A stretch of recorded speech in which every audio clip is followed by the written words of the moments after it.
Le sodium est un symbole chimique aussi nommé Na dans le tableau périodique. C'est aussi un élément minéral majeur à la vie. Le sodium est aussi généralement associé au chlore sous forme de chlorure de sodium. C'est notre sel de table.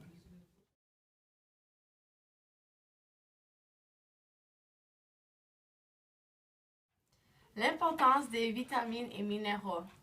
Les vitamines et minéraux sont des éléments indispensables à notre organisme pour son fonctionnement et sa construction. On retrouve le sodium où? Il y a plusieurs aliments qui contiennent du sodium naturel comme sel de table, bicarbonate de soude,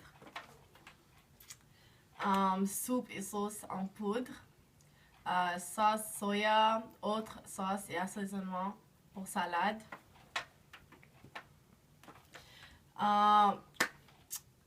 Salami, bacon, viande de pays, tomates séchées au soleil, fromage, popcorn, etc.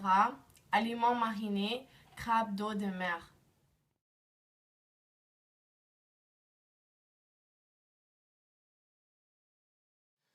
L'apparence. Le sodium est un métal mou et argenté qui appartient aux métaux alcalins. On ne le trouve pas dans la nature, mais il est très abondant sous forme de composés, par exemple dans le sel. Les avantages du sodium. Les avantages du sodium sont que ça aide l'équilibre hydrique dans ton corps, assainit l'eau, la transmission des flux nerveux, tes réflexes et la contraction musculaire.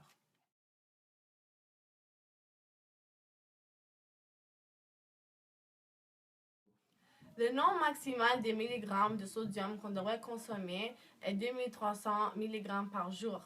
Par contre, les gens ont l'habitude de consommer entre 2200 et 4000 mg par jour. Ceci n'est pas bon. Effet d'une carence. Les effets d'une carence en sodium est que tu auras la déshydratation, une perte d'appétit, une faiblesse musculaire, une chute de la tension artérielle et une fatigue anormale. Par exemple, si tu es un athlète, tu auras plusieurs crampes si tu n'as pas assez de sodium dans ton corps.